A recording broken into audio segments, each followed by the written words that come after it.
بسم اللہ الرحمن الرحیم الحمدللہ رب العالمین والصلاة والسلام علی نبینا محمد وعلی آلہ واصحابہ اجمعین اما بعد۔ دوستو بھائیو، آج آپ کے سامنے روزے دار پر جو چیزیں اللہ نے حرام کی ہیں جس سے روزہ ٹوٹ جاتا ہے، ان چیزوں کا ذکر آپ کے سامنے کرتا ہوں مختصر۔ وہ یہ ہے کہ روزے دار کو روزہ رکھنے کے بعد میں جن چیزوں سے پوری طرح بچنا ہے وہ 7 چیزیں ہیں۔ پہلی چیز ہے جماع، یعنی اپنی بیوی کے ساتھ میں شرمگاہ کو شرمگاہ سے ملانا، یہ سب سے بڑا گناہ ہے اور یہ بہت بڑی حرمت کی چیز ہے۔ حالت روزے میں کوئی آدمی اپنی بیوی سے جماع کرے، اس سے روزہ ٹوٹ جاتا ہے، چاہے روزہ فرض ہو یا نفل ہو۔ تو جو شخص رمضان میں روزہ اپنی بیوی کے ساتھ جماع کر کے دن کے وقت میں توڑ دیتا ہے تو اس کے اوپر کفارہ واجب ہے، جیسا کہ صحیح مسلم میں ایک آدمی کا واقعہ جس نے اپنی بیوی کے ساتھ حالت روزے دن میں اس نے جماع کیا تو نبی کریم صلی اللہ علیہ وسلم نے اس کو حکم دیا، کیا تو غلام آزاد کر سکتا ہے؟ اس نے کہا نہیں۔ تو آپ نے فرمایا تو پھر 2 مہینے کے روزے رکھو، 2 مہینے کے روزے مسلسل رکھنا پڑے گا، اس کا کفارہ ہے۔ اور اگر وہ 2 مہینے کے روزے نہیں رکھ سکتا ہے تو 60 مسکینوں کو کھانا کھلائے، یہ اس کا کفارہ ہے۔ اور دوسری چیز جس سے روزہ ٹوٹ جاتا ہے وہ منی کا خارج کرنا ہے۔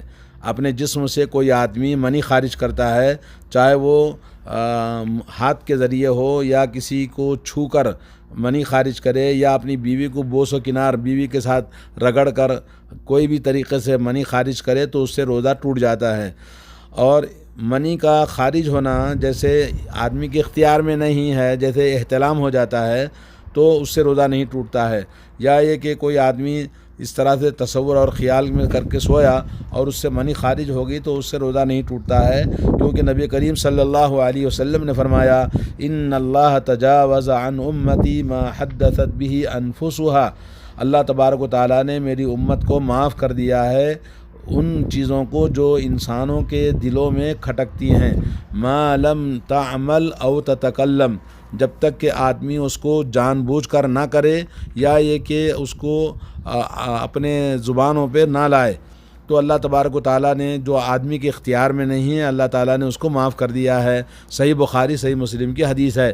اسی طرح سے آدمی جان بوجھ کر کھاتا ہے، یعنی کوئی بھی چیز کھانے کی یا پینے کی اپنے پیٹ میں داخل کرتا ہے منہ کے ذریعے یا ناک کے ذریعے جان بوجھ کر، تو کھانے پینے کی جو بھی چیز منہ میں اندر داخل کرے گا تو اس سے بھی روزہ ٹوٹ جاتا ہے۔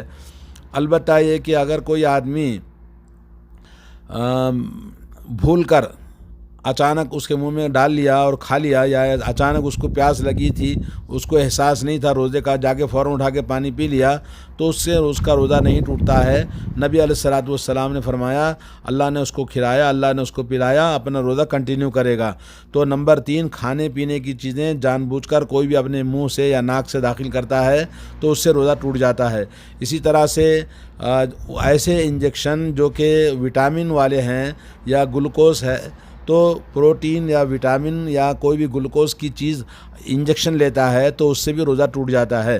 اور چوتھی چیز ہے کہ کھانے پینے کے ہم معنی میں، یعنی جیسے ابھی میں نے بتایا کہ آپ کو انجیکشن لیتے ہیں، ایسا انجیکشن جس میں وٹامن ہوتے ہیں یا خون داخل کرتا ہے اپنے جسم میں، تو خون کا داخل کرنا یا انجیکشن لینا تو ان چیزوں سے بھی روزہ ٹوٹ جاتا ہے۔ اور کوئی بھی گلوکوز یا کوئی بھی غذائی چیزیں لینا جائز نہیں ہے۔ البتہ یہ ہے کہ اگر آدمی بیمار ہے تو بیماری کی وجہ سے جیسے اسپرے کرنا ہے منہ میں، جس کو دمہ کی بیماری ہے، یا یہ کہ جس کو کوئی آدمی جیسے بخار شدید ہے یا کوئی زخم ہے یا کوئی چیز ہے جس کو انجیکشن دوا کا جس میں کوئی غذا نہیں ہے انجیکشن لیتے ہیں تو اس سے بھی روزہ نہیں ٹوٹے گا، اس سے روزہ نہیں ٹوٹے گا۔ جی، جو کھانے پینے کی چیزوں میں مدد نہ کرے، وٹامن یا کوئی بھی جسم کو طاقت نہ کرے، تو ایسی چیزوں کا انجیکشن سے روزہ نہیں ٹوٹتا ہے۔ اور اسی طرح سے نمبر 5 ہے روزے کو توڑنے والی چیز، جسم سے خون نکالنا۔ کتنا خون؟ جیسا کہ 400 گرام 500 گرام خون نکالا جاتا ہے۔ البتہ ہے کہ تھوڑا بہت جیسے بلڈ چیک کرنے کے لیے تھوڑا نکالا جاتا ہے تو اس سے روزہ نہیں ٹوٹتا ہے۔ زیادہ مقدار میں خون نکالنے سے روزہ ٹوٹ جاتا ہے، جیسے پچنا لگاتے ہیں، اور اللہ کے نبی صلی اللہ علیہ وسلم کی حدیث ہے افطر الحاجم والمحجوم، سنن ابو داؤد میں اور مسند احمد میں حدیث ہے کہ پچنا لگانے والا اور پچنا لگوایا جانے والا، یعنی پچنے کا کام کرنے والا اور جو لگاتا ہے اور کرنے والا، دونوں نے روزہ توڑ دیا، کیونکہ اس زمانے میں پچنا لگانے والے منہ سے خون کھینچتے تھے۔ تو اس طرح سے حالت روزے میں پچنا لگانا، جیسے خون نکال کے علاج ہے وہ علاج کرتے ہیں، تو اس سے روزہ ٹوٹ جاتا ہے، اس سے نہیں کرنا چاہیے۔ جی، آدمی کو اس سلسلے میں احتیاط کرنا چاہیے، خون بلڈ ڈونیٹ کرنے میں یا کہ بلڈ نکالنے میں آدمی کو احتیاط کرنا چاہیے۔ اگر کسی کا حادثہ ہوا، حادثے میں بھی اگر خون زیادہ، اللہ تعالیٰ سب کی حفاظت فرمائے، اگر حادثے میں بھی خون اگر زیادہ نکلتا ہے تو اس سے بھی روزہ ٹوٹ جاتا ہے۔ جی ہاں، نمبر 6 یہ ہے کہ آدمی جان بوجھ کر اپنے معدے سے قے نکالے۔ جیسے وضو کرتے وقت میں بعض لوگوں کی عادت ہوتی ہے انگلی ڈالنا، انگلیاں ڈال کے اپنے منہ میں اگر کچھ کرتا ہے اس سے قے نکلتی ہے تو اس کا روزہ ٹوٹ جاتا ہے۔ اللہ کے نبی صلی اللہ علیہ وسلم نے فرمایا من ذرعہ القیء فلیس علیہ قضاء ومن استقاء عمدا فلیقضی، فرمایا کہ اگر کوئی شخص اپنے آپ اس کو قے آ جاتی ہے تو اس کے اوپر قضا نہیں ہے، اس کا روزہ صحیح ہو جائے گا۔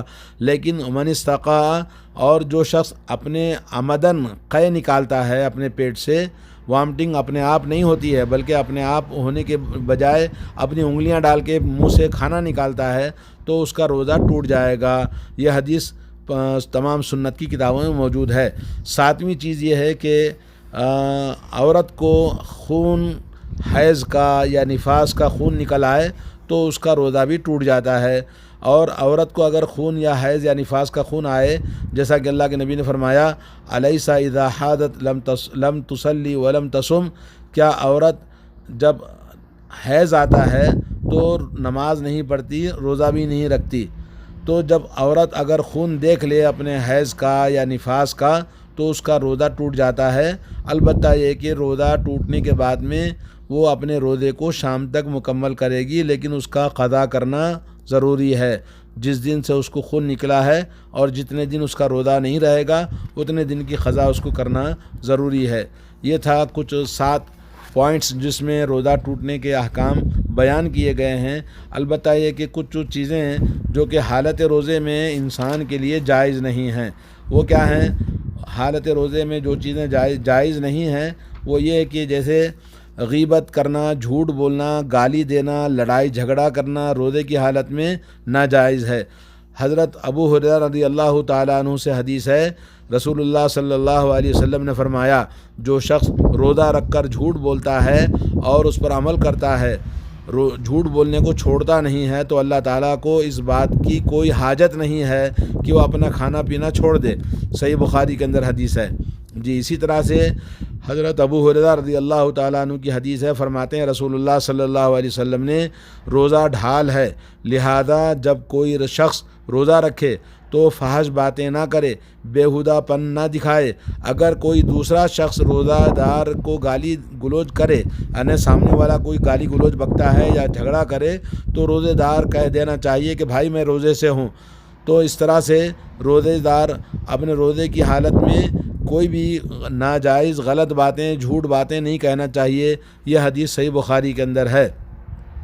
اور جو روزے دار اپنی شہوت پر قابو نہ رکھتا ہو اس کے لیے بیوی سے بغل گیر ہونا یا بوسہ لینا جائز نہیں ہے، یعنی بیوی کے ساتھ میں سونا اور اس کے ساتھ ایک ساتھ بستر میں سونا، پیار بوسہ کرنا، یہ چیزیں جائز نہیں ہے، کیونکہ حضرت ابو عائشہ رضی اللہ تعالیٰ عنہ فرماتی ہیں کہ روزے کی حالت میں رسول اللہ صلی اللہ علیہ وسلم مجھے بوسہ لیتے اور بغل گر بھی ہوتے، لیکن وہ اپنی شہوت پر سب سے زیادہ قابو پانے والے تھے۔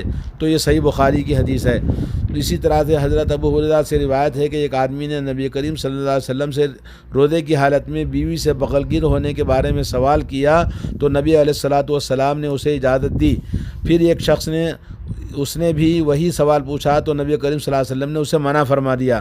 حضرت ابو ہریرہ کہتے ہیں جس کو نبی علیہ الصلوۃ والسلام نے اجازت دی تھی وہ بوڑھا آدمی تھا، اور جسے نبی علیہ الصلوۃ والسلام نے منع فرمایا وہ جوان آدمی تھا۔ یہ حدیث سنن ابو داؤد کے اندر ہے۔ روزے کی حالت میں کلی کرتے وقت میں ناک میں اس طرح پانی ڈالنا جائز نہیں کہ حلق تک پہنچ جائے، تو آدمی کو ناک میں زیادہ پانی اونچے انداز سے نہیں کھینچنا چاہیے جیسا کہ اللہ کے نبی نے منع کیا ہے، اور یہ حدیث سنن ابو داؤد کے اندر ہے۔ روزے کی حالت میں بیہودہ، فحش اور جہالت کے کام یا گفتگو کرنا منع ہے۔ نبی علیہ الصلوۃ والسلام نے فرمایا، حضرت ابو ہریرہ فرماتے ہیں کہ روزہ کھانے پینے سے رکنے کا نام نہیں ہے بلکہ بیہودہ اور فحش کاموں سے رکنے کا نام ہے، لہذا اگر روزے دار سے کوئی گالی گلوچ کرے یا جہالت سے پیش آئے تو اسے کہہ دینا چاہیے کہ میں روزے سے ہوں، یعنی اس کے جواب میں غلط باتیں نہ بولے، جیسا کہ سنن ابن خزیمہ کے اندر یہ حدیث آئی ہے۔ اور اسی طرح سے حضرت ابو ہریرہ کی حدیث ہے، روایت کرتے ہیں کہ روزے کی حالت میں کسی کو گالی نہ دو، اگر کوئی دوسرا تمہیں گالی دے تو اسے کہہ دو میں روزے سے ہوں، اگر کھڑے ہو تو بیٹھ جاؤ۔ اسے بھی صحیح ابن خزیمہ نے روایت کیا ہے۔ تو یہ چند باتیں تھیں جس سے آدمی کو حالت روزے میں پرہیز کرنا، احتیاط کرنا بہت ضروری ہے، اور حالت روزے میں کوئی بھی غلط کام کرنے سے، چاہے زبان سے ہو یا اپنے جسم سے ہو، اور یا یہ کہ معنوی طور پر ہو یا کہ ظاہری طور پر ہو، ہر حالت میں جیسے جن باتوں کو آپ کو ذکر کیا گیا اس سے روزہ ٹوٹ جاتا ہے۔ اللہ تعالی ہم سب کو حفاظت کرنے کی توفیق عطا فرمائے، اللہ تعالی ہماری غلطیوں کو معاف فرمائے۔ السلام علیکم ورحمۃ اللہ وبرکاتہ۔ السلام علیکم ورحمۃ اللہ وبرکاتہ۔ جی، روزہ توڑنے کے بعد اگر کسی سے روزہ ٹوٹ گیا قے نکالنے کی وجہ سے یا احتلام منی خارج کرنے کی وجہ سے یا کوئی بھی حالت میں جن باتوں کو آپ نے سنا تو اس کی قضا کرنا اس پر واجب ہے۔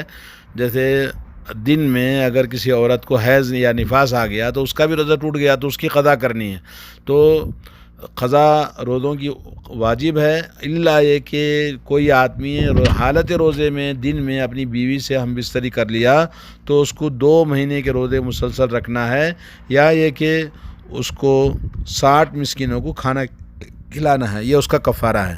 السلام علیکم ورحمۃ اللہ۔